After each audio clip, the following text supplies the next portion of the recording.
ನಮಸ್ಕಾರ ಸ್ನೇಹಿತರೆ. ಬ್ಯಾಂಕಿಂಗ್ ಮತ್ತು ವಸ್ತುನಿಷ್ಠ ಪ್ರಶ್ನೆಗಳ ಸರಣಿಗಳನ್ನ ಈ ವಿಡಿಯೋದಲ್ಲಿ ತಗೊಂಡಿದ್ದೀನಿ. ಡಿ.ಸಿ.ಸಿ ಬ್ಯಾಂಕ್ ಅಲ್ಲಿ ಬಂದಿರತಕ್ಕಂಥದ್ದು. ಅಪ್ಕಮಿಂಗ್ ನಿಮಗೆ ಡಿ.ಸಿ.ಸಿ ಬ್ಯಾಂಕ್ಸ್ ಎಕ್ಸಾಮ್ಸ್ಗಳಿವೆ. ಸೊ ನಿಮಗೆ ಗೊತ್ತಿದೆ, ಈ ಒಂದು ಸಿಲೆಬಸ್ ಅಲ್ಲಿ ವಸ್ತುನಿಷ್ಠ ವಿಷಯ ಮತ್ತು ಬ್ಯಾಂಕಿಂಗ್ ಚಟುವಟಿಕೆ ಅಂತ ಬರುತ್ತೆ. ಓಕೆ, ಕೆ.ಎಂ.ಎಫ್ ಅಲ್ಲಿ ಬೇರೆ ಒಂದು ನಿಮಗೆ ಕೆ.ಎಂ.ಎಫ್ ರಿಲೇಟೆಡ್ ಕೇಳ್ತಾನೆ. DCC bank, any DCC bank, ಅದು ನೀವು ಅಪ್ಕಮಿಂಗ್ ಯಾವುದಾದ್ರೂ ತಗೊಳ್ಳಿ, ಬಳ್ಳಾರಿ ಆಗಿರ್ಬೋದು, ಬೆಳಗಾವಿ ಆಗಿರ್ಬೋದು, ಸಿರ್ಸಿ ಆಗಿರ್ಬೋದು, ತುಮಕೂರು ಆಗಿರ್ಬೋದು, ಮಂಡ್ಯ ಆಗಿರ್ಬೋದು. ಸೊ ಏನೇ DCC bank, Bangalore DCC bank ಆಗಿರ್ಬೋದು, ಅಪೆಕ್ಸ್ ಬ್ಯಾಂಕ್ ಆಗಿರ್ಬೋದು. ಸೊ ಯಾವುದೇ ಬ್ಯಾಂಕ್ ಅಲ್ಲೂ ಕೂಡ ಬ್ಯಾಂಕಿಂಗ್ ಚಟುವಟಿಕೆ, ಬ್ಯಾಂಕಿಂಗ್ ಪ್ರಶ್ನೆಗಳು ಕೇಳ್ತಾನೆ.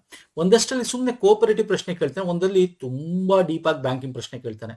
ನಾವು ಬ್ಯಾಂಕಿಂಗ್ ಸರಣಿಗಳು ಏನ್ ಮಾಡಿದೀವಿ, ಒಂದು 6-7 ವಿಡಿಯೋ ಮಾಡ್ಬಿಟ್ಟಿದ್ವಿ. ತುಂಬಾ ಡಿಫಿಕಲ್ಟ್ ಕ್ವಶನ್ಸ್ ಬಂದಿರತಕ್ಕಂಥದ್ದು ತಗೊಂಡು ನಮ್ಮ ಪ್ಲೇ ಲಿಸ್ಟ್ ಅಲ್ಲಿ ಸಿಗುತ್ತೆ. ಓಕೆ, ಬ್ಯಾಂಕಿಂಗ್ ನೋಡಿ, ಕೋಪರೇಟಿವ್ ಸಂಬಂಧಪಟ್ಟಂತೆ ಸಪರೇಟ್ ಪ್ಲೇ ಲಿಸ್ಟ್ ಇದೆ. 190+ ವಿಡಿಯೋಸ್ ನಿಮ್ಗೆ ಅಲ್ಲಿ ಸಿಗುತ್ತೆ. ಇಲ್ಲ ನಮ್ಮ ಸ್ಟ್ರಕ್ಚರ್ ಕೋರ್ಸ್ ಬೇಕು, ಜಸ್ಟ್ ಏನ್ ಸಿಲೆಬಸ್ ಇದೆ, ಈ ಸಿಲೆಬಸ್ ಅದ್ರ ಪ್ರಕಾರ ಏನ್ ವಿಡಿಯೋಸ್ ನೋಡಿದ್ರೆ, ಎಷ್ಟು ನೋಡಿದ್ರೆ, ಏನು PDF ಇದೆ, ಎಲ್ಲ ಡೀಟೇಲ್ಸ್ ಬೇಕು ಅಂದ್ರೆ ನಮ್ಮ ಡಿ.ಸಿ.ಸಿ ಬ್ಯಾಂಕ್ ಕೆ.ಎಂ.ಎಫ್ ನೇಮಕಾತಿಯ ಒಂದು ಕೋರ್ಸ್ ಇದೆ, ಅದನ್ನು ತಗೋಬಹುದು. ಓಕೆ, ಸೊ ಎಲ್ಲ ಡೀಟೇಲ್ಸ್ಗಳು ನಿಮಗೆ ಇಮೇಲ್ ಐಡಿ ಕಳ್ಸಿಕೊಡ್ತೀವಿ. 499 ರುಪೀಸ್ ಆಗಿರುತ್ತೆ. ಈ ಅಕೌಂಟ್ ನಂಬರ್ಗೆ ನಿಮ್ಮ ಫೋನ್ ಪೇ ಅಥವಾ GPay ಅಂತ ಬ್ಯಾಂಕ್ ಟ್ರಾನ್ಸ್ಫರ್ ಮಾಡಿಬಿಟ್ಟು ಸ್ಕ್ರೀನ್ಶಾಟ್ ನಮ್ಮ ಮೊಬೈಲ್ ಅಥವಾ ವಾಟ್ಸಪ್ ನಂಬರ್ ಅಥವಾ ಇಮೇಲ್ಗೆ ಕಳಿಸಿದ್ರೆ ಸಾಕು. ಡೀಟೇಲ್ ಡಿಸ್ಕ್ರಿಪ್ಷನ್ ಬಾಕ್ಸ್ ಅಲ್ಲಿ ಇದೆ, mobile and email detail. Okay, ಇನ್ನು ಮುಂದೆ ತಿಳಿಸ್ತೀನಿ ಏನೇನಿರುತ್ತೆ ಅಂತ. ಆ ವಿಡಿಯೋ ಎಂಡಲ್ಲಿ ನೋಡೋಣ. ಫಸ್ಟ್ ನಾವು ಕ್ವಶನ್ಸ್ ನ ಸಾಲ್ವ್ ಮಾಡೋಣ. ನಮ್ಮ ಟೆಲಿಗ್ರಾಮ್, ಇನ್ಸ್ಟಾಗ್ರಾಮ್ ಫಾಲೋ ಮಾಡಿಲ್ಲ, ಮಾಡ್ಕೊಳ್ಳಿ ಸ್ನೇಹಿತರೆ.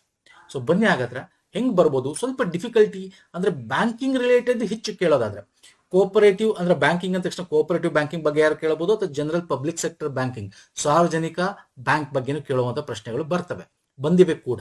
ಓಕೆ, ಹಾಗಾಗಿ ನಿಮ್ಮ ಲೆವೆಲ್ ಹೆಂಗಿರಬೇಕು, ಇದಕ್ಕೆ ಸಂಬಂಧಪಟ್ಟಂತೆ ನಾವು 500 ಪ್ರಶ್ನೋತ್ತರಗಳ ಒಂದು ವಿಡಿಯೋನ ನಿಮಗೆ PDF ಕೊಡ್ತೀವಿ. ಕೋಪರೇಟಿವ್ ಬ್ಯಾಂಕಿಂಗ್ 500 MCQs ಇರೋದು ಈ ಕೋರ್ಸ್ ಅಲ್ಲಿ ನಿಮಗೆ PDF ಕೂಡ ಸಿಗುತ್ತೆ, ಆ ಕೋರ್ಸ್ ತಗೊಂಡವ್ರಿಗೆ. ಫೈನ್ ಸರ್, ಬನ್ನಿ ಹಾಗಾದ್ರೆ. ಸೊ ಹೆಂಗಿದೆ ಕ್ವಶನ್ಸ್ ನೋಡ್ತಾ ಹೋಗೋಣ. ಸಿಂಪಲ್ ಕ್ವಶನ್ಸ್ ಇದೆ, ಡಿಫಿಕಲ್ಟಿ ಏನಿಲ್ಲ, ಬಟ್ ಅರ್ಥ ಮಾಡ್ಕೊಂಡ್ರೆ ಸಿಂಪಲ್ ಇರುತ್ತೆ. ನೋಡಿ, ಎ ಚೆಕ್ ಬಿಕಮ್ ಸ್ಟೇಲ್ ಅಂದ್ರೆ ಒಂದು ಚೆಕ್ ಯಾವಾದ್ರ ನಂತರ ಸ್ತಬ್ಧವಾಗುತ್ತದೆ ಅಂದ್ರೆ ಏನ್ ಸರ್ ಅರ್ಥ. ಈಗ ನೀವು ಒಂದು ಚೆಕ್ ಇರುತ್ತೆ, ಒಂದು ಚೆಕ್ ನಲ್ಲಿ ನೀವು ಸೈನ್ ಮಾಡಿ ಅಮೌಂಟ್ ಬರೆದು, ಓಕೆ, ಸಿಗ್ನೇಚರ್ ಮಾಡ್ಕೊಂಡು ಇಲ್ಲಿ ಕಳ್ಸಿರ್ತೀರಾ ಅಂತ ಇಟ್ಕೊಳ್ಳಿ. ಅವ್ರು ಅದನ್ನ ಬ್ಯಾಂಕ್ಗೆ ಹಾಕಿ ದುಡ್ಡು ತಗೊಳ್ಳಲ್ಲ, ಅಥವಾ ಅವ್ರ ಅಕೌಂಟ್ ಪೇ ಮಾಡ್ಕೊಂಡು ದುಡ್ಡು ತಗೊಂಡಿರಲ್ಲ. ಓಕೆ, ಅಂದ್ರೆ ಎಷ್ಟು ದಿನ ತನಕ ಈ ತರ ಇಟ್ಕೋಬಹುದು ಅವ್ರ ಚೆಕ್ನ. ಈಗ ನೀವು ಒಂದು ಡೇಟ್ ಹಾಕಿರ್ತೀರಾ, ಈಗ ಫಾರ್ ಎಕ್ಸಾಂಪಲ್ ಟುಡೇ ಡೇಟ್ ಹಾಕಿರ್ತಾರ ಅಥವಾ ಟುಮಾರೋ ಡೇಟ್ ಹಾಕಿರ್ತಾರ. ಆ ಡೇಟು ಏನಿರುತ್ತೆ, ಆ ಡೇಟ್ ನ ನಂತರ ಎಷ್ಟು ದಿನವರೆಗೂ ಆ ಚೆಕ್ ನ ಅವರು ಇಟ್ಕೋಬಹುದು. ಅದಾದ್ಮೇಲೆ ಅದು ಮಾನ್ಯತೆ ಇಲ್ಲ, ಸ್ತಬ್ಧವಾಗುತ್ತೆ ಅಂದ್ರೆ ಮಾನ್ಯತೆ ಇರಲ್ಲ. ಎಷ್ಟು ದಿನ? 3 ತಿಂಗಳ ತನಕ. ನೀವು ಕೊಡೋ ಚೆಕ್ ಅವ್ರಿಗೆ ಡೇಟ್ ಹಾಕಿ ಏನಿದೆ, 3 ತಿಂಗಳ ಒಳಗೆ ಅವರು ಮಾಡ್ಕೋಬೇಕಾಗತ್ತೆ. ಓಕೆ, 3 ತಿಂಗಳಾದ್ಮೇಲೆ ಇಲ್ಲ, ಮೊದಲು 6 ತಿಂಗಳಿತ್ತು. 2012ರಲ್ಲಿ ರಿಸರ್ವ್ ಬ್ಯಾಂಕ್ ಆಫ್ ಇಂಡಿಯಾ ಅದನ್ನ 6ರಿಂದ 3 ತಿಂಗಳಿಗೆ ಇಳಿಸುತ್ತೆ. ಅಂದ್ರೆ ಬೇಕಾಬಿಟ್ಟು ಸುಮ್ನೆ ಇಟ್ಕೊಂಡು ನಿಮ್ ಇಷ್ಟ ಬಂದಂಗೆ ಆಟ ಆಡಕ್ಕಾಗಲ್ಲ ಅಂತೇಳಿ ಕಮ್ಮಿ ಮಾಡ್ತು ರಿಸರ್ವ್ ಬ್ಯಾಂಕ್ ಆಫ್ ಇಂಡಿಯಾ 2012ರಲ್ಲಿ. ಸೊ 3 ತಿಂಗಳ ಒಳಗೆ ನೀವು ಈಗ ಏನಾದ್ರು ಒಂದು, ಈಗ for example next week data ಕೊಟ್ಟಿರ್ತಾರೆ, ಆ ಡೇಟಲ್ಲಿ ನೀವು ಸಬ್ಮಿಟ್ ಮಾಡಕ್ ಆಗ್ಲಿಲ್ಲ, ಅದಾದ್ಮೇಲೆ 3 ತಿಂಗಳ ತನಕ ಮ್ಯಾಕ್ಸಿಮಮ್ ಟೈಮ್ ಇರುತ್ತೆ. ಓಕೆ, ಆ ಟೈಮ್ ಅಲ್ಲಿ ನೀವು ಸಬ್ಮಿಟ್ ಮಾಡಲಿಲ್ಲ ಅಂದ್ರೆ ಅದು ಚೆಕ್ ನಿಮಗೆ ವ್ಯಾಲಿಡ್ ಇರಲ್ಲ, ತಗೊಳ್ಳಲ್ಲ bank. Okay, fine sir. Next ಬರ್ತಾರೆ, which of the following item would be the appear in the company balance sheet. ನೋಡಿ, ಬ್ಯಾಲೆನ್ಸ್ ಶೀಟ್ ಬಗ್ಗೆ ತುಂಬಾ ವಿಡಿಯೋಗಳು ಮಾಡಿದ್ವಿ, ಅಂಡ್ GK ಒಂದ್ಸಲ ಕೇಳ್ತಾನೆ ಇದನ್ನ. ಈ ಕೆಳಗಿನಲ್ಲಿ ಯಾವುದು ಕಂಪನಿಯ ಅಯವ್ಯಯ ಪಟ್ಟಿಯಲ್ಲಿ ಕಾಣಿಸುವುದಿಲ್ಲ? Balance sheet ಅಯವ್ಯಯ. ಅಯವ್ಯಯ ಅಂದ್ರೆ ಪ್ರಾಫಿಟ್ ಅಂಡ್ ಲಾಸ್ ಅಂತಿದೆ. ಸಿಂಪಲ್ ಅಲ್ವಾ ಸರ್? ಅಲ್ವಾ ಸರ್? ಅಲ್ವಾ? Bank balance. ಬ್ಯಾಂಕ್ ಬ್ಯಾಲೆನ್ಸ್ ಅಂದ್ರೆ ಸರ್, ಬ್ಯಾಲೆನ್ಸ್ ಈಗ ನಿಮ್ದು ಒಂದು ಅಕೌಂಟ್ ನಂಬರ್ ಇರುತ್ತೆ ಅಂತ ಇಟ್ಕೊಂಡು, ನಿಮ್ ಬ್ಯಾಂಕ್ ಅಕೌಂಟ್. ಬ್ಯಾಂಕ್ ಬ್ಯಾಲೆನ್ಸ್ ಅಂದ್ರೆ ಏನ್ ತೋರಿಸುತ್ತೆ, ಅದರಲ್ಲಿ ನೀವು ಎಷ್ಟು ನಿಮಗೆ ದುಡ್ಡು ಇನ್ಕಮಿಂಗ್ ಬಂದಿದೆ, ಔಟ್ ಗೋಯಿಂಗ್ ಎಷ್ಟು ಹೋಗಿದೆ, ಅಲ್ವಾ ಸರ್? ಅರ್ಥ ಆಗ್ತಿದೆ ನಾನು ಹೇಳ್ತಾ ಇರೋದು? Credited and debited. ನಿಮ್ಗೇನ್ ಕ್ರೆಡಿಟ್ ಆಗಿದೆ, ಏನ್ ಡೆಬಿಟ್ ಆಗಿದೆ, ಅಲ್ವಾ ದುಡ್ಡು? ಸೊ ಅಂದ್ರೆ ನಿಮ್ಮ ಅದ್ರಲ್ಲಿ ಏನರ್ಥ, ಬ್ಯಾಲೆನ್ಸ್ ಏನು, ಅದು ಆದ್ಮೇಲೆ ಒಟ್ಟು ಉಳಿತಾಯ ಎಷ್ಟಿದೆ ಈಗ ಅಟ್ ಪ್ರೆಸೆಂಟ್ ನಿಮ್ಮ ಅಕೌಂಟ್ ಅಲ್ಲಿ. ಸೊ ಇದು ನಮ್ಮ ಅಯವ್ಯಯದಲ್ಲಿ ಇರುತ್ತೆ. ಯಾವ್ದಿಲ್ಲ ಅಂತ ಕೇಳಿರೋ ನೆಗೆಟಿವ್ ಸ್ಟೇಟ್ಮೆಂಟ್, ಅಲ್ವಾ ಸರ್? ಅಯವ್ಯಯ ಅಂತಂದ್ರೆ ಬಡ್ಜೆಟ್ ಅಂತೀವಿ. ಸಿಂಪಲ್. ಬಡ್ಜೆಟ್ ಅಂದ್ರೆ ಏನು ಸರ್? ನಮ್ಮ ಇಂಗ್ಲಿಷ್ ವರ್ಡ್ ಅಲ್ಲಿ ಕನ್ನಡ ಅಯವ್ಯಯ ಅಂತೀವಿ. ಬಡ್ಜೆಟ್ ಅಂದ್ರೆ ಏನರ್ಥ? ಏನು ನಮಗೆ ದುಡ್ಡು ಬರುತ್ತೆ, ಏನು ಖರ್ಚು ಮಾಡ್ತೀವಿ ಅನ್ನೋದು ಸರ್ಕಾರ ಬಡ್ಜೆಟ್ ಮಾಡ್ತವೆ, ಅಲ್ವಾ ಸರ್? ಸೊ ಇದು ಬ್ಯಾಲೆನ್ಸ್ ಅಂತಂದ್ರೆ ಅರ್ಥ ಏನು, ಏನ್ ಇನ್ಕಮಿಂಗ್ ಬರ್ತದೆ, ಏನ್ ಹೋಗ್ತದೆ, ಉಳಿದಿದ್ದ ಬ್ಯಾಲೆನ್ಸ್ ಅದು ಇರುತ್ತೆ. ಸೊ ಇದು ಅದರ ಅಡಿಯಲ್ಲಿ ಬರುತ್ತೆ. ನೆಕ್ಸ್ಟ್, ಲಾಭ ಮತ್ತು ನಷ್ಟ, ಪ್ರಾಫಿಟ್. ಇದ್ರಲ್ಲಿ ಗೊತ್ತಾಗುತ್ತೆ ನಮಗೆ ಏನ್ ಇನ್ಕಮ್ ಬಂದಿರುತ್ತೆ, ಏನ್ ಔಟ್ ಗೋಯಿಂಗ್ ಹೋಗುತ್ತೆ, ಅಲ್ವಾ ಸರ್? ಇನ್ಕಮ್, ಔಟ್ ಗೋಯಿಂಗ್ ಏನಾಗುತ್ತೆ. ಓಕೆ, ಇನ್ಕಮ್ ನಮ್ಗೆ 100 ರೂಪಾಯಿ ಬಂದ್ರೆ ಔಟ್ ನಾವು 200 ಹೋಗ್ತಾ ಇದ್ರೆ ಲಾಸ್ ಅಲ್ಲಿ ಇದೀವಿ. ಅದೇ ಇನ್ಕಮ್ ನಾವು ಏನಾಗುತ್ತೆ ಸರ್, ಲಾಸ್ ಅಲ್ಲಿ ಇರ್ತೀವಿ. ಅದೇ ಇನ್ಕಮ್ ನಮ್ಗೆ 200 ಬಂದು ಔಟ್ 150 ಹೋಗ್ತಾರೆ, 50 ರೂಪಾಯಿ ಪ್ರಾಫಿಟ್ ಅಲ್ಲಿ ಇರ್ತೀವಿ, ಅಲ್ವಾ ಸರ್? ಇದು ಏನಾಗುತ್ತೆ, ಅಯವ್ಯಯದಲ್ಲಿ ಬರುತ್ತೆ, ಬ್ಯಾಲೆನ್ಸ್ ಶೀಟ್ ಅಲ್ಲಿ ಇರುತ್ತೆ ಇದು, ಅಲ್ವಾ? ಕಂಪನಿಯ ಉತ್ಪನ್ನದ ಮಾರಾಟದಿಂದ ಆದಾಯ. ಓಕೆ, ಇನ್ನೊಂದು ಬಿಲ್ಡಿಂಗ್ ಅಂಡ್ ಪ್ರಿಮಿಸೈಸ್ ಅಂತಿದೆ. ಓಕೆ, ಬಿಲ್ಡಿಂಗ್ ಅಂಡ್ ಪ್ರಿಮಿಸೈಸ್ ಏನಿದೆ ಅದು ಅಸೆಟ್ಸ್ ಅಲ್ಲಿ ಬರುತ್ತೆ. ನೋಡಿ ಬ್ಯಾಲೆನ್ಸ್ ಶೀಟ್ ಹೆಂಗ್ ಕಾಣುತ್ತೆ ಅಂತ ಫಸ್ಟ್ ನಿಮಗೆ ಇಲ್ಲಿ ರೈಟ್ ಆನ್ಸರ್ ಹೇಳ್ಬಿಡ್ತೇನೆ.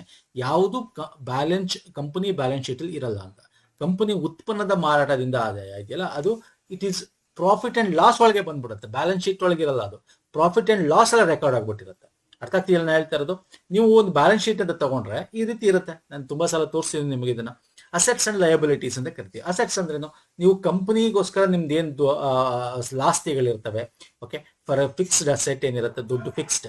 ಓಕೆ, ನಿಮ್ಮ ಹತ್ರ ಅದು ಹಂಗೆ ನೀವು ಕಂಪನಿಯ ಒಂದು ಇದಾಗಿ ಇಟ್ಕೊಂಡಿರ್ತೀರ. Goodwill, land, building, plant and machinery, furniture, investment.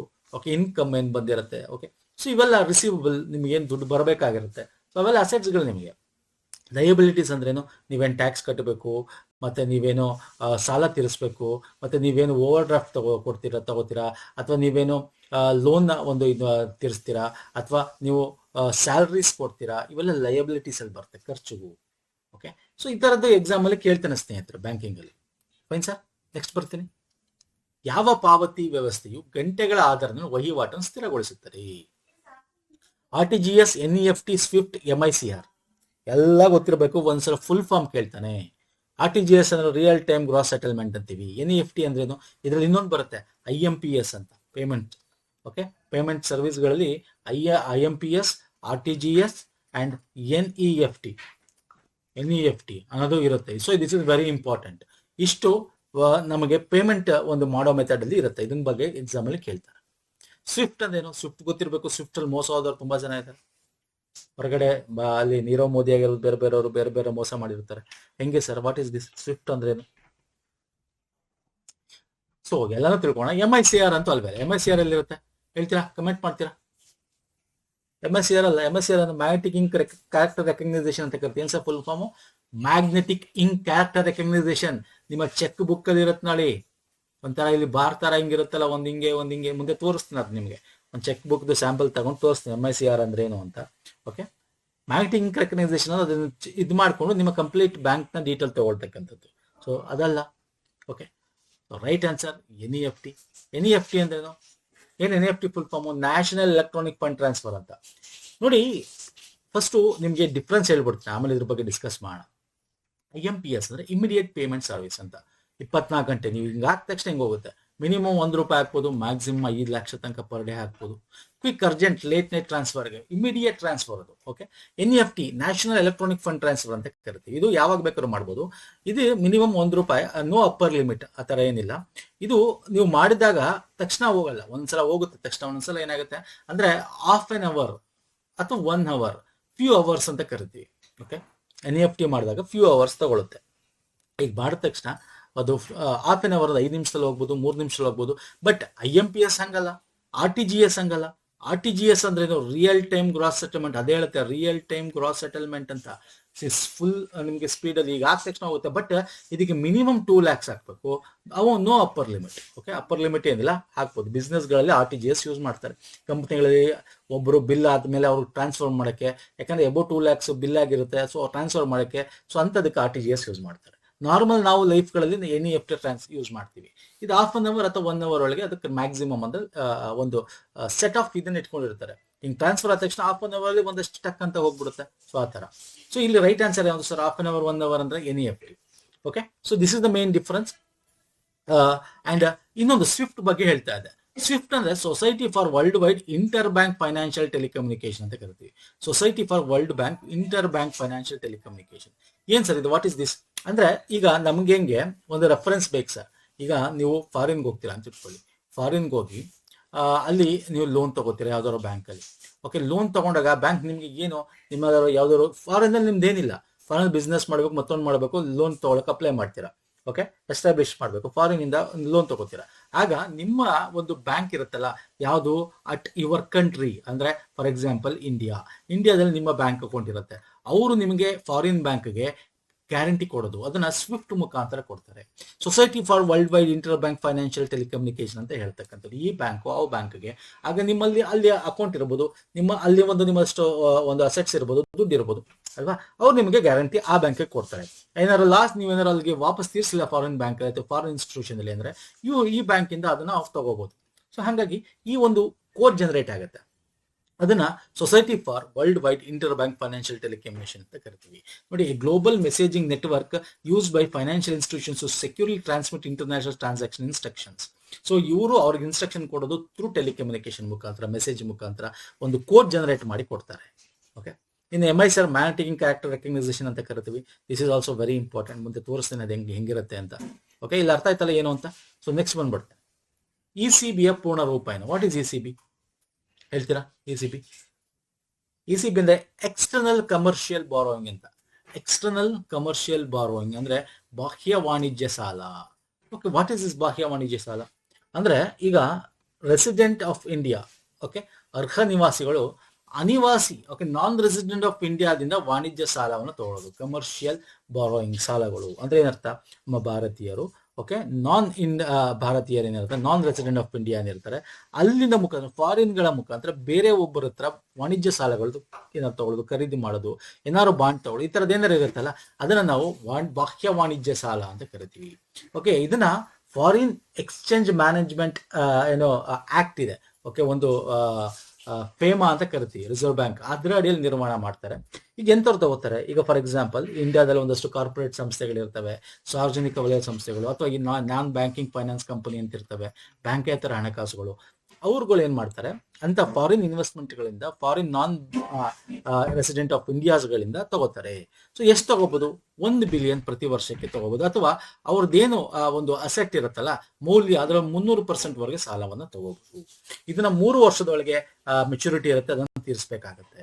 ಸ್ವಲ್ಪ ಎಕ್ಸ್ಟ್ರಾ ನಿಮಗೆ ಇನ್ಫಾರ್ಮೇಶನ್ಸ್ ಕೊಡ್ತಾ ಇದೀನಿ. ನಿಮಗೆ ಈ ವರ್ಡ್ಗಳು ಸುಮ್ಮನೆ ಎಕ್ಸ್ಪ್ಲೇನ್ ಮಾಡೋದು ಸಿಂಪಲ್, ಒಂದೇ ವರ್ಡ್ ಅಲ್ಲಿ ಮಾಡ್ಬಿಡುದು. ECB ಅಂದ್ರೆ ಸರ್ ಬಾಹ್ಯ ವಾಣಿಜ್ಯ ಸಾಲ. ಬಾಹ್ಯ ವಾಣಿಜ್ಯ ಸಾಲ ಅಂದ್ರೆ ಹೊರಗಡೆಯವರಿಂದ ನಾವು ತಗೊಳ್ತಕ್ಕಂಥ ಸಾಲ. ಇಷ್ಟು ಹೇಳ್ಬಿಟ್ರೆ ಸಾಕ? ಒಂದಷ್ಟು ನಿಮಗೆ ಅದರದ್ದು ಕಂಪ್ಲೀಟ್ ಡೀಟೇಲ್ ಇರಬೇಕು. ಓಕೆ, ಹಾಗಾಗಿ ಎಕ್ಸ್ಟ್ರಾ ಇನ್ಫಾರ್ಮೇಶನ್ಸ್ ಕೊಡ್ತಾ ಇದೀನಿ. ಯಾಕಂದ್ರೆ ಸ್ವಲ್ಪ ಏನಾದ್ರು ತಿರುಗಿಸಿ ಮರಗಿಸಿ ಏನಾರು ಕೇಳಿದ್ರೆ ಆಗ ನಿಮ್ಗೆ ಗೊತ್ತಾಗ ವಾಟ್ ಈಸ್ ECB ಅಂತ ಕೇಳ್ಬಿಟ್ಟು ಏನ್ ಮಾಡ್ತೀರಾ ಅವಾಗ? ಗೊತ್ತಾಗ್ತಿದೆಯಲ್ಲ? ಬಾಹ್ಯ ವಾಣಿಜ್ಯ ಸಾಲ ಅಥವಾ ಎಕ್ಸ್ಟರ್ನಲ್ ಕಮರ್ಷಿಯಲ್ ಬಾರೋಯಿಂಗ್ ಅಂತ ಕರಿತೀವಿ. ಫೈನ್, ಕಮ್ಮಿ. ನೆಕ್ಸ್ಟ್ ಹೋಗೋಣ. Full form of IFSC code ಗೊತ್ತಿರಬೇಕು.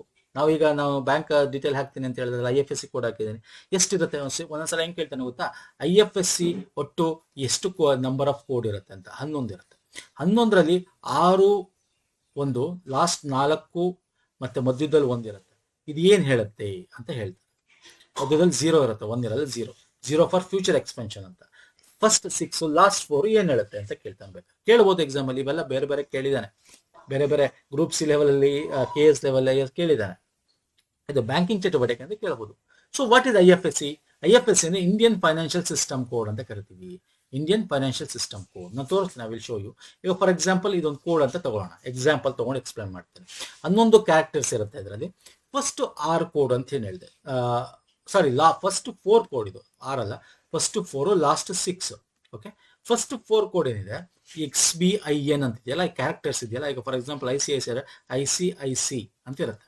ಓಕೆ, SBIN ಅಂತ ಇದೆಯಲ್ಲ, ಇದು ಯಾವ ಬ್ಯಾಂಕ್ ಅಂತ ಹೇಳತಕ್ಕಂಥದ್ದು.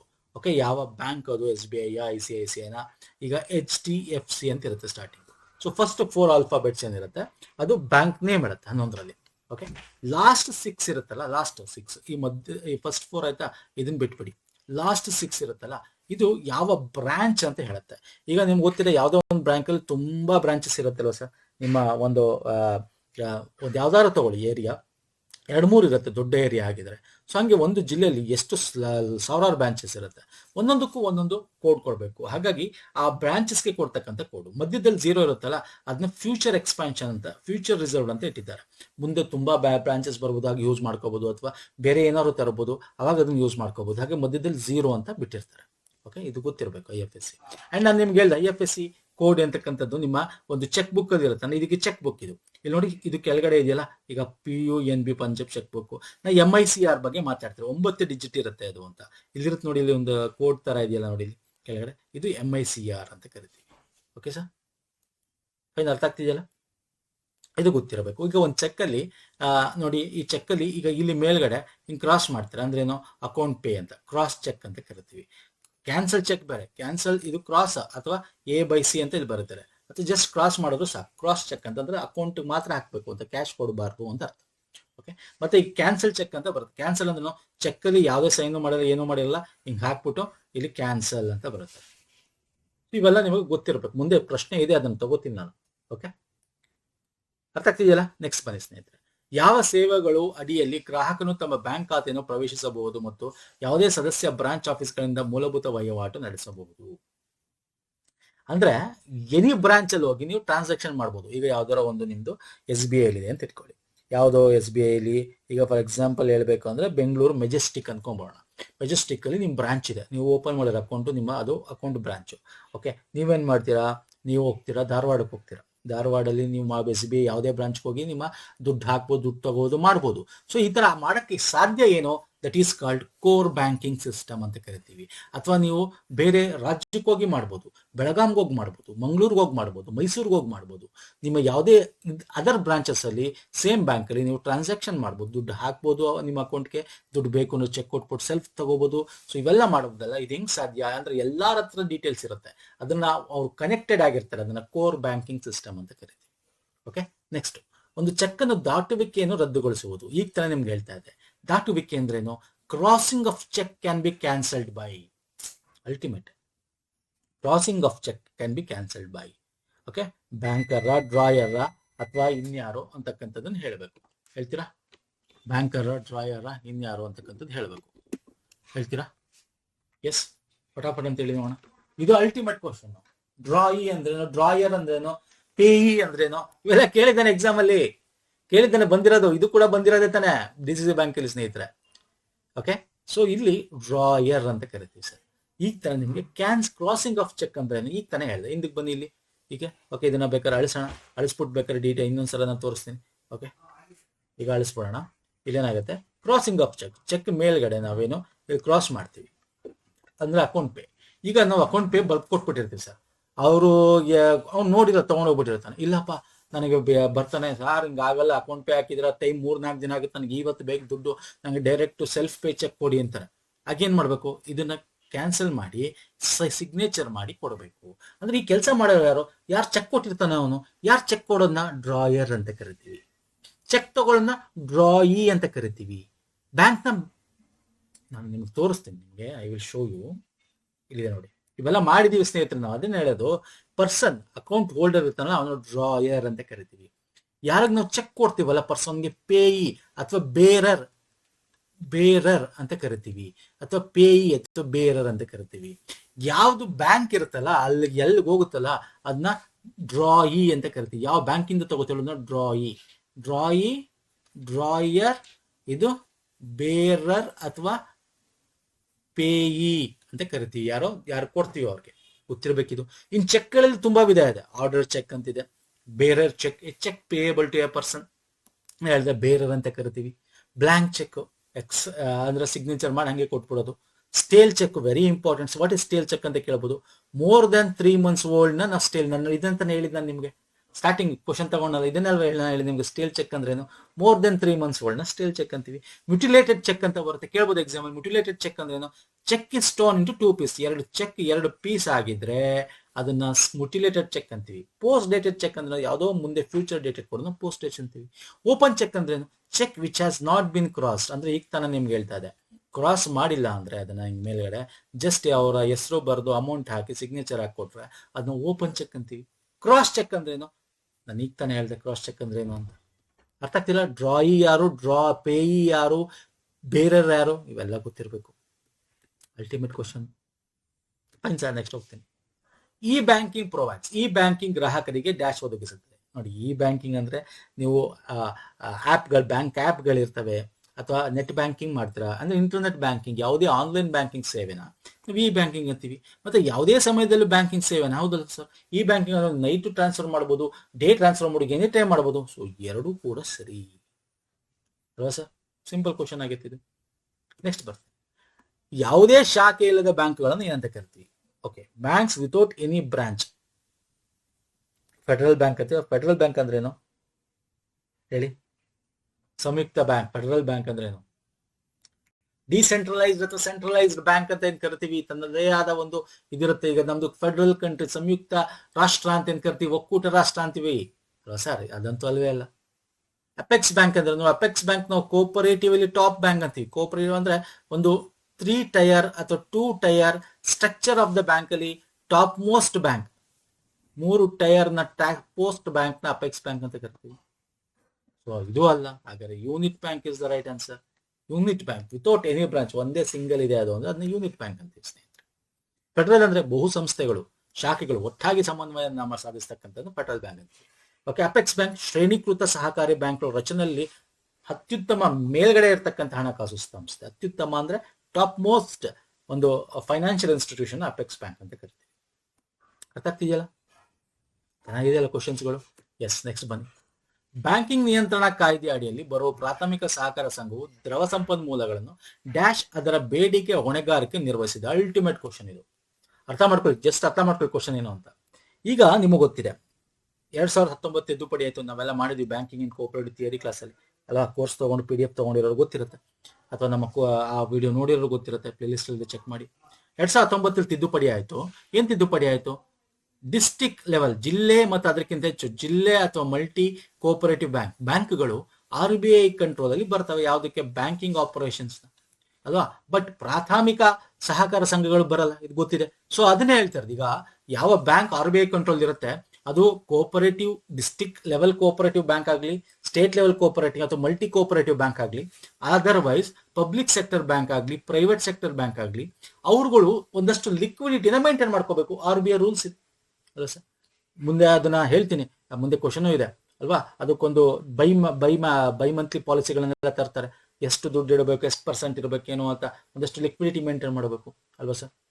ಆದ್ರೆ ಇಲ್ಲಿ ಪ್ರಾಥಮಿಕ ಪತ್ತಿನ ಅಥವಾ ಪ್ರಾಥಮಿಕ ಸಹಕಾರ ಸಂಘ ಅಂದ್ರೆ ಡಿಸ್ಟ್ರಿಕ್ಟ್ ಇಂದ ಕಮ್ಮಿ ಇರೋದು ತಾಲೂಕು ಮತ್ತೆ ಹಳ್ಳಿಗಳು, ಹೋಬಳಿಗಳಲ್ಲಿ ಇರ್ತಾವಲ್ಲ ಕೋಆಪರೇಟಿವ್ ಸೊಸೈಟಿಗಳು, ಸಂಘಗಳು, ಅದು RBI ಅಡಿಯಲ್ಲಿ ಬರಲ್ಲ. ಅಲ್ಲಿ ಏನೋ ಟ್ರಾನ್ಸಾಕ್ಷನ್ ಆಗುತ್ತೆ ಅಲ್ವಾ ಸರ್.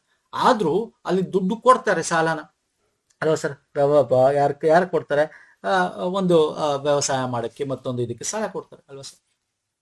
ಅರ್ಥ ಆಗ್ತಿಲ್ಲ ಹೇಳ್ತಿರೋದು? ಅಂತವ್ರು ಸಾಲ ಕೊಡೋರು ಅವರು ಕೂಡ ಒಂದಷ್ಟು ಅಮೌಂಟ್ ಮೇಂಟೈನ್ ಮಾಡಬೇಕು as A fluid of resources ಅಂತ. ಓಕೆ, ಇಷ್ಟು % ಈಗ ಅವ್ರ ಹತ್ರ ಒಂದು 1000 ರೂಪಾಯಿ ಎಕ್ಸಾಂಪಲ್ ಹೇಳ್ತಾ ಇದ್ದೀನಿ, ಅರ್ಥ ಆಗ್ಲಿ ಅಂತ ಚಿಕ್ಕ ಸಂಖ್ಯೆ ತಗೊಂಡು 1000 ರೂಪಾಯಿ ಇದ್ರೆ ಮಿನಿಮಮ್ ನೀವು 250 ರೂಪಾಯಿ ಇಟ್ಕೊಂಡಿರ್ಲೇಬೇಕು ಏನಕ್ಕಾರು ಫ್ಯೂಚರ್. ಓಕೆ, ಇನ್ನು 750 ರೂಪಾಯಿ ನೀವು ವ್ಯವಹಾರ ಮಾಡಬೇಕು ಅಂದ್ರೆ ದಟ್ ಈಸ್ ದ ರಿಸರ್ವ್ಸ್ ಅಂತ ಕರಿತೀವಿ. ಅದು ಇಟ್ಕೊಂಡು ಅದನ್ನ ಹೇಳ್ತಾ ಇರೋದು. ಇದು ಬೇಕಾಗುತ್ತೆ ಏನಕ್ಕಾರು. ಅಕಸ್ಮಾತ್ 750 ಬರಲಿಲ್ಲ ಅಂದ್ರೆ ಯಾರೋ ಸಡನ್ ಆಗಿ ಬಂದು ಏನೋ ಒಂದು ಇದು ಕೇಳೋದು, ನೀವೇನೋ ಕೊಡಬೇಕು ಅಂದಾಗ ನಿಮ್ಮ ಹತ್ರ ಒಂದಷ್ಟು ದುಡ್ಡು ಆಕ್ಟಿವಿಟಿ ಬ್ಯಾಂಕಿಂಗ್ ಆಪರೇಷನ್ಸ್ಗೆ ಇರಬೇಕಲ್ವಾ. ಸೊ ಆ ಒಂದು ರೂಲ್ಸ್ ಇದೆ. ಓಕೆ, ಬ್ಯಾಂಕಿಂಗ್ ನಿಯಂತ್ರಣ ಕಾಯ್ದೆ ಅಡಿ, okay, banking regulation act 1949, I think so section 24 ಏನೋ ಹೇಳುತ್ತೆ. ಓಕೆ, 1949 ಆಕ್ಟ್ ನ ಪ್ರಕಾರ ಪ್ರಾಥಮಿಕ ಸಹಕಾರ ಸಂಘ ದ್ರವ ಸಂಪನ್ಮೂಲವನ್ನು ಡ್ಯಾಶ್ ಬೇಡಿಕೆ ಹೊಣೆಗಾರಿಕೆ ನಿರ್ವಹಿಸಿದೆ. ಅಂದ್ರೆ shell maintain fluid resources.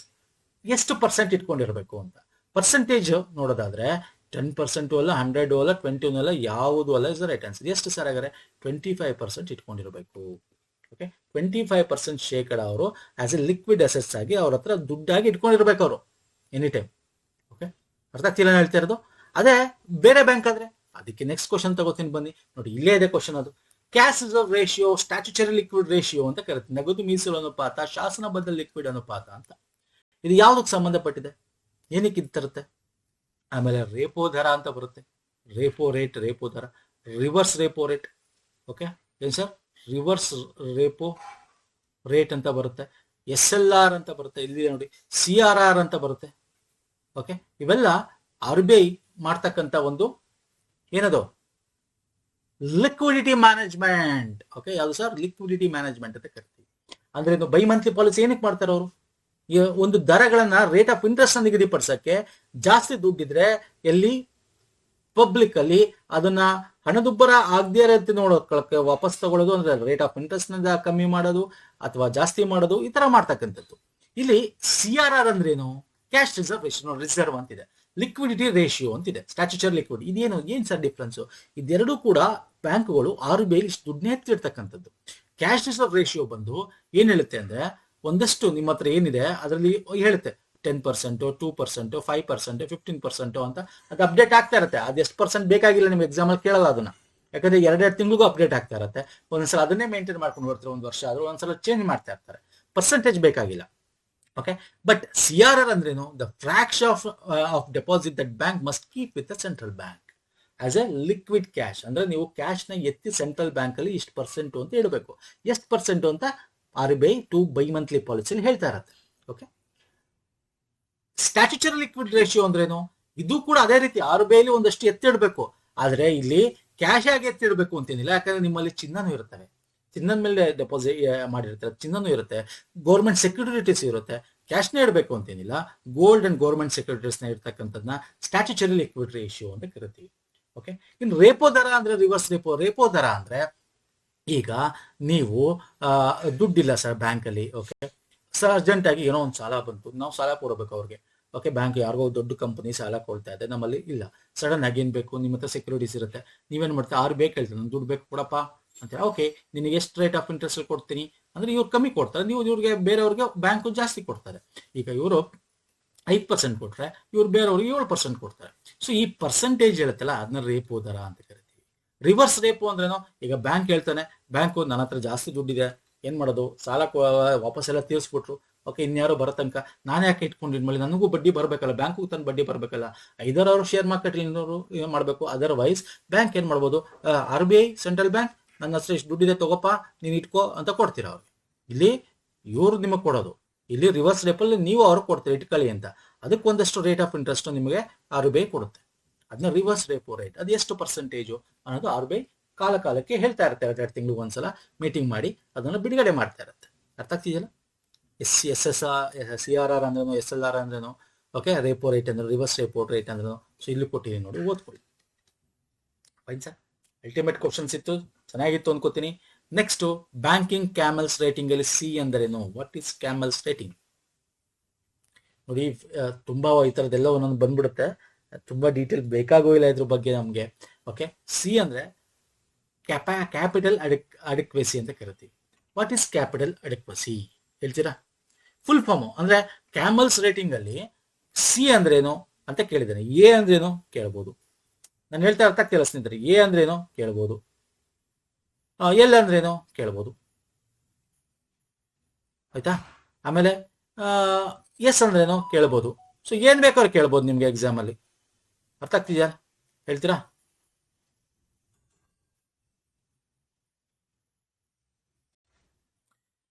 What is this?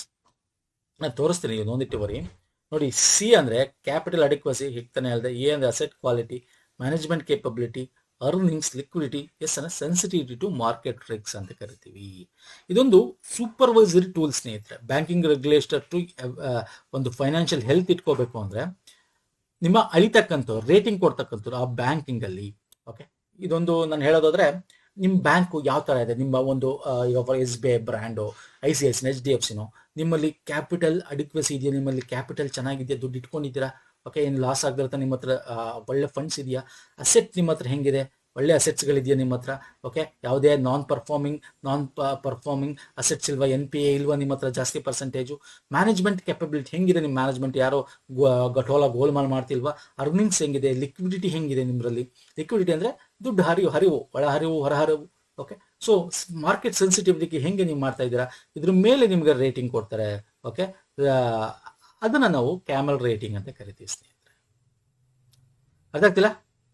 ಇದನ್ನು ಬ್ಯಾಂಕ್ ರೆಗ್ಯುಲೇಟರ್ಸ್ ಆ over all health of the financial institute ನ ಅಳಿಯಕ್ಕೆ ಯೂಸ್ ಮಾಡೋದು. ಬ್ಯಾಂಕ್ ರೆಗ್ಯುಲೇಟರ್ಸ್ ಒಂದು ಫೈನಾನ್ಷಿಯಲ್ ಇನ್ಸ್ಟಿಟ್ಯೂಟ್ ಅಲ್ಲಿ ಓವರ್ ಆಲ್ ಅಂದ್ರೆ ರೇಟಿಂಗು ಹೆಂಗಿದೆ ಇದನ್ನ ಅಂತ ಒಂದು ಅಳತೆ ಮಾಡಕ್ಕೆ ಯೂಸ್ ಮಾಡ್ತಾರೆ. ಓಕೆ, ಒಂದಷ್ಟು ಡಿಸ್ಕಸ್ ಮಾಡಿದ್ದೀನಿ ನೋಡಿ. ಇವೆಲ್ಲ ನಾವು ಬ್ಯಾಂಕಿಂಗ್ ರಿಲೇಟೆಡ್ ನೋಡಿ ನಾವು ವಿಡಿಯೋ ಮಾಡಿದ್ವಿ, ಕೋಆಪರೇಟಿವ್ ಮೂವ್ಮೆಂಟ್ ಅಂಡ್ ಬ್ಯಾಂಕಿಂಗ್.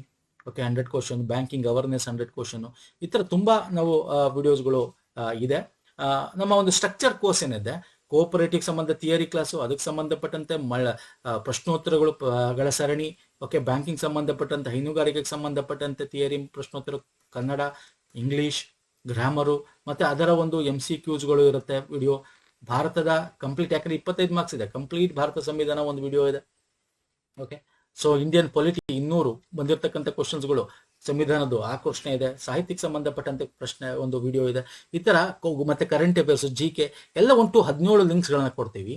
ಮತ್ತೆ PDF ಏನ್ ಸಿಗುತ್ತೆ, cooperative and banking theory class PDF ಸಿಗುತ್ತೆ. ಮತ್ತೆ MCQs 500 ನಾನು ಹೇಳಿದೆ, ಕೋಆಪರೇಟಿವ್ ಅಂಡ್ ಬ್ಯಾಂಕಿಂಗ್ 500 ಪ್ರಶ್ನೋತ್ತರಗಳ ಒಂದು PDF ಸಿಗುತ್ತೆ. ಮತ್ತೆ KMF ಮತ್ತೆ ಡೈರಿದು ಮತ್ತೆ KMF ಹಾಲು ಒಕ್ಕೂಟದ ಥಿಯರಿ ಮತ್ತೆ 100 ಪ್ರಶ್ನೆಗಳಿರ್ತಕ್ಕಂಥ ಒಂದು PDF ಸಿಗುತ್ತೆ. 3 PDF, 17 ವಿಡಿಯೋ ಲಿಂಕ್ಸ್ಗಳು as per the structured course ಏನಿದೆ, ಕಂಪ್ರೆನ್ಸಿವ್ ಕೋರ್ಸು. ಇಷ್ಟನ್ನು ಓದ್ಕೊಂಡ್ರೆ ಯಾವುದೇ ಆದ ಬ್ಯಾಂಕಿಂಗ್ ಮತ್ತು KMFಗೆ ನಿಮ್ಗೆ ಹೆಲ್ಪ್ ಆಗುತ್ತೆ. ಸರ್ ಎಷ್ಟು ಸರ್ ಕೋರ್ಸು? 499. ಸೊ ನಮ್ಮ ಅಕೌಂಟ್ ಡೀಟೇಲ್ ಹಾಕಿರ್ತೀನಿ, ಡಿಸ್ಕ್ರಿಪ್ಷನ್ ಬಾಕ್ಸ್ ಇರುತ್ತೆ. ನೀವು ಈ ಅಕೌಂಟ್ಗೆ ಇಂಟರ್ನೆಟ್ ಬ್ಯಾಂಕಿಂಗ್ ಮಾಡ್ಬೋದು, ಅಥವಾ ಫೋನ್ಪೇ, GPay ಮುಖಾಂತರ ಬ್ಯಾಂಕ್ ಟ್ರಾನ್ಸ್ಫರ್ ಅಂತ ಆಪ್ಷನ್ಸ್ ಇರುತ್ತೆ.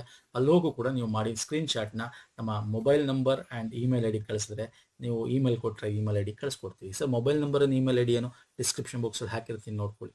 ಓಕೆ. ಸೊ ಅಥವಾ ಇದಕ್ಕೆ ಸಂಬಂಧಪಟ್ಟಂತೆ ಈ ಒಂದು ವಿಡಿಯೋ ಇದೆಯಲ್ಲ, ಈ ವಿಡಿಯೋ ಲಿಂಕ್ ಕೂಡ ಕೊನೆಯಲ್ಲಿ ಹಾಕಿರ್ತೀನಿ, ಈ ವಿಡಿಯೋ ಎಂಡಲ್ಲಿ. ಅದರ ಮೇಲೆ ಕ್ಲಿಕ್ ಮಾಡಿ ವಿಡಿಯೋ ನೋಡಿದ್ರೆ ಡೀಟೇಲ್ ಆಗಿ ಎಲ್ಲ ಡೀಟೇಲ್ ಕೊಟ್ಟಿದ್ದೀನಿ. ಓಕೆ, ಅದನ್ನು ಕೂಡ ನೀವು ನೋಡ್ಕೋಬೋದು. ನೆಕ್ಸ್ಟ್ ವಿಡಿಯೋ ಪುನಃ ಸಿಗ್ತೀನಿ. ವಿಡಿಯೋ ಇಷ್ಟ ಆಗಿರೋ ಲೈಕ್ ಮಾಡಿ, ಶೇರ್ ಮಾಡಿ, ಸಬ್ಸ್ಕ್ರೈಬ್ ಮಾಡ್ಕೊಳ್ಳಿ. ನಮ್ಮ ಟೆಲಿಗ್ರಾಮ್, ಇನ್ಸ್ಟಾಗ್ರಾಮ್ ಫಾಲೋ ಮಾಡಿದ್ರೆ ಮಾಡ್ಕೊಳ್ಳಿ ಸ್ನೇಹಿತರೆ. ನೆಕ್ಸ್ಟ್ ವಿಡಿಯೋ ಪುನಃ ಸಿಗ್ತೀನಿ. ನಮಸ್ಕಾರ, ಧನ್ಯವಾದಗಳು. Thank you so much.